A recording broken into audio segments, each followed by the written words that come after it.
ইরানে অর্থনৈতিক সংকটের জেরে চলমান সরকার বিরোধী বিক্ষোভ আরও জোরালো হয়েছে। প্রায় ২৫টি প্রদেশে ছড়িয়ে পড়েছে তা। এ বিক্ষোভে নিরাপত্তা বাহিনীর দমন পীড়নে অন্তত ৪৫ জন নিহত হয়েছেন বলে মানবাধিকার সংস্থাগুলোর বরাতে জানিয়েছে মার্কিন গণমাধ্যম ফক্স নিউজ। বিক্ষোভকারীদের ওপর এভাবে প্রাণঘাতী হামলা হলে ইরানকে কঠোর হামলার হুঁশিয়ারি দিয়েছেন মার্কিন প্রেসিডেন্ট ডোনাল্ড ট্রাম্প। রাজধানী তেহরান ছাড়াও কোম, ইস্পাহান, বন্দর আব্বাস ও বজনুর শহরে বড় ধরনের বিক্ষোভ ছড়িয়ে পড়েছে।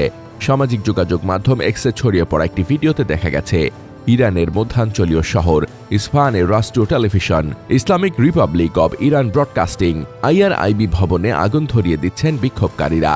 তবে দেশটিতে ইন্টারনেট ও সংবাদ মাধ্যমের ওপর কঠোর কড়াকড়ি থাকায় এ তথ্যের সত্যতা স্বতন্ত্রভাবে যাচাই করা সম্ভব হয়নি।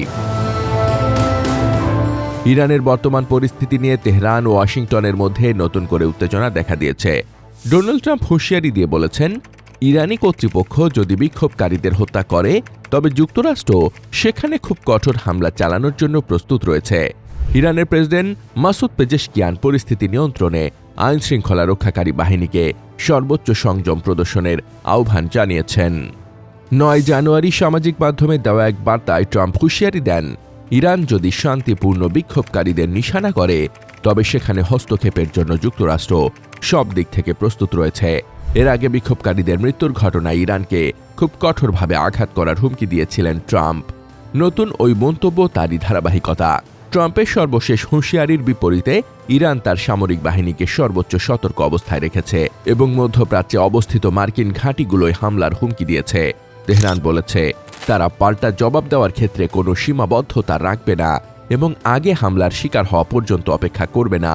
তারা নিরাপত্তা বা ভূখণ্ডে যে কোনো আঘাতকে রেড লাইন বা চূড়ান্ত সীমা হিসেবে হুঁশিয়ারি দিয়েছে। তেহরান আরও জানিয়েছে যে কোনো হামলা বা অব্যাহত শত্রুতামূলক আচরণের বিপরীতে তারা চূড়ান্ত ও সিদ্ধান্তমূলক জবাব দেবে।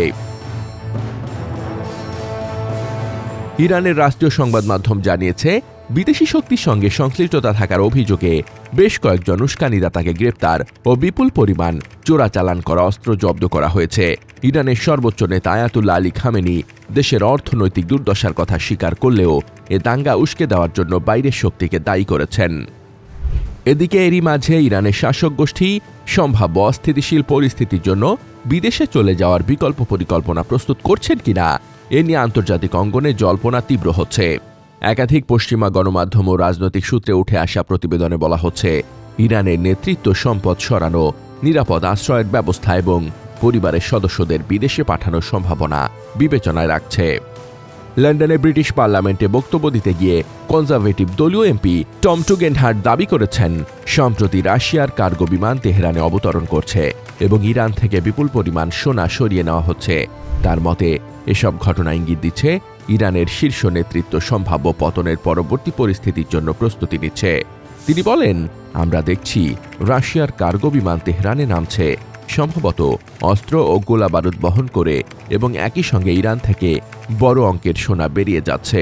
এখন পর্যন্ত ইরানি কর্তৃপক্ষ রুশ কার্গো ফ্লাইট, সোনা স্থানান্তর, ভিসা আবেদন বা কথিত বিকল্প পরিকল্পনা কোনো বিষয়েই আনুষ্ঠানিক মন্তব্য করেনি। তবে চলমান বিক্ষোভ ও এসব প্রতিবেদন মিলিয়ে ইরানের রাজনৈতিক ভবিষ্যৎ নিয়ে আন্তর্জাতিক উদ্বেগ ক্রমেই বাড়ছে। News desk, তুতিয়াল।